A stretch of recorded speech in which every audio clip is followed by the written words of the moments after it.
Is somebody ready for a story? I said, is somebody ready for a story? I can't hear ya. Aha, another episode of How I Met. All right, y'all. Again, thank y'all for supporting it. Y'all been watching them. I appreciate it. Thank you so much. All right, here we go. This is how I met Tasha Smith, the director, the comedian, the actress. Boom. All right, it was about 1995. And I was a rising comic on the scene. And there was a tour that was going on that comics would do called the Creative Tour. It was a club called the Comedy Zone chain, and they would hire you to do different clubs from basically, I think it was from like Virginia down to Macon, Georgia. So you would do, every night you would do a couple, maybe one comedy club, you stay for 3 days, then you move on to the next day, you move on to another situation, another club, another nightclub, then like another comedy club, and you move down for like 9 days, 9 to 10 days. It was called the Creative Tour. All the comics loved it. We had a lot of fun doing it. All right, now part of the deal with the Creative Tour was, if you're the headliner, they would get you a local comic to take you from city to city to the next city. Or you can bring your own feature, but your own feature had to drive. You from basically from Virginia all the way down to Macon throughout all the shows. That's how they got to work with you. They would drive their car and do that. So Tasha had heard that I was going on this tour and she wanted to go. Now, I hadn't really seen Tasha do stand-up. A little bit I had, but I really know we weren't friends, but we were cool. I liked her personality. You know, she's out there. So she asked me, could I go on tour with you? I would love to do it. I said, all right, but the situation is you got to drive now, right? You know, that's the point. All right, I ain't got a problem with that. I'll drive. I ain't got a problem with that. I said, all right, well, come on, let's do this. So we get to the first city, which was in, I think it was in Norfolk. It was a comedy club, one of the comedy zones in Norfolk. And after the guy who owns all the comedy zones named Brad, his father named Gabe, ran that particular club, okay? And after the second night, Gabe came to me and said, I'm getting rid of her because she's kind of vulgar on stage. Fuck a dick, motherfucker, suck this, fuck this, niggas ain't shit, got balls, suck my nuts and shit, lick my ass, and all that kind of shit what she was doing. Funny, but it was raw as hell. And this old Jewish guy was like, I don't like that. I'm getting rid of her. So I said, no, don't do that, man, please. I'll talk to her. He's like, no, man, I'm getting rid of her. So I went to talk to her. I said, look, man, you know, the dude trying to cut you off the tour right now. You know, just clean it up a little bit. Don't go so hard, so vulgar and stuff. And she ain't want to have it. Fuck that. I said, come on, girl. We gotta get to the next cities and stuff like that. You know, all right, mom, I gotta do that. So I finally talked to the owner again the next day, and I said, look, man, she gonna chill. She ain't gonna be like that. All right, whatever. I said, all right, cool, shit. So she cleaned up a little bit better. She wasn't as vulgar. So the next, we were done. We were moving on to the next city. As we were leaving the hotel, she had a rental car. We were packing our clothes up, packing all our luggage up and so forth. She started talking about, I don't feel good. Can you drive? Oh, hell no, I ain't driving. That's the whole point of why you here. You driving. She's like, I ain't driving. I don't feel, damn that, I don't care. I ain't driving. Shit, I'd hire someone else. I was like, damn, last year, Ricky Smiley was driving me. Shit, now all of a sudden, you got him up? You ain't gonna drive? Man, no, I know where this is going. I ain't got my license. Fuck it, I told her I ain't got my license. She was pissed.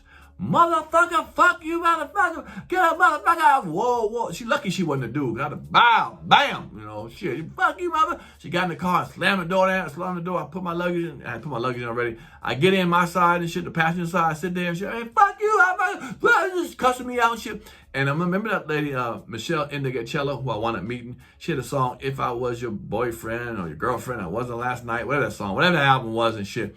This girl, Tasha, cranked that motherfucker up for like 4 hours.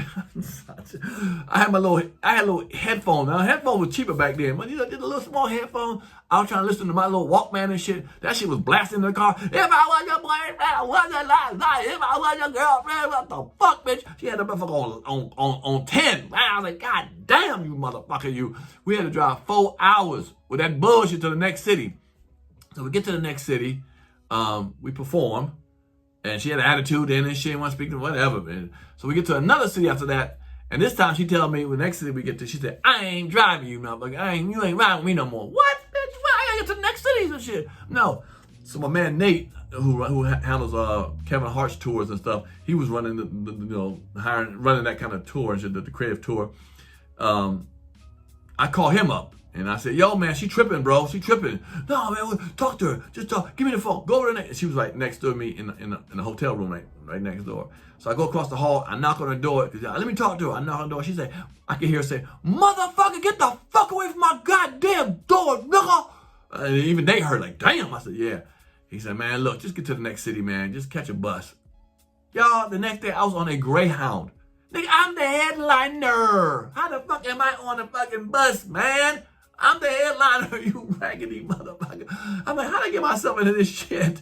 So I had to catch the Greyhound to the next city, which was the main pub in North Carolina, in Charlotte, that big club there. So I got to that one, and they straight got rid of her ass and shit, you know, and she got to get off the tour. So she was pissed off. Well, I don't know what happened, but she got kicked off the damn tour, and I finished the tour off. I had like 4 more dates with some other comedians and stuff like that. I was like, oh my God. So, fast forward a little more, I would be around Hollywood, and I ran into her sister. And her sister, she has an identical twin sister. I mean, identical at the time. Identical, okay? I don't know if the gynecologists could tell them the difference apart and stuff, but I was like, wow. But Sidra was totally different. Real sweet and nice, quiet and shit. You know, Tasha was on 10 and shit, and she was more like on 3 and shit. And I remember Sidra used to tell me, she's like, I'm not Tasha. She would actually have to say that. She would actually say that. And Sidra, know what I'm talking about? She would say, when she meet people, I'm not Tasha. Okay, I'm the other one. So calm your ass down. Because, you know, Tasha was on 10 all the time. And so me and her became good friends, me and Sidra, because I was trying to produce something. She was going to help me with it, or looking at some stuff I was doing. And then, you know, then all of a sudden I ran into Tasha some years, I mean, maybe a year later.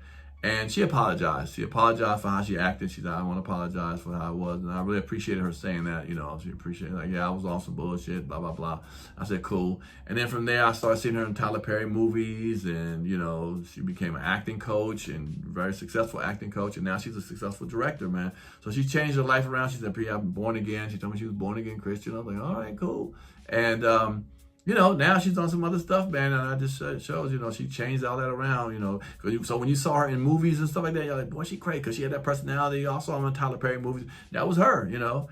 But, you know, she's, you know, from what I see outside looking in, she's doing very well, and she seems like she's changed, you know, at least she was on 10, trust me, on that trip. But that's how I met Tasha Smith, man, you know, and that's our experience. So if you want to get the book, don't forget it's on Amazon. Check it out. Again, thank y'all so much for supporting my book, man. And I will give you another story of how I met. Is somebody ready for a story? I said, is somebody ready for a story? I can't hear ya. Turn me up a little bit. Turn me up a little bit. If you like that clip, hit the subscribe button or the notification bell. In fact, why don't you hit both of them?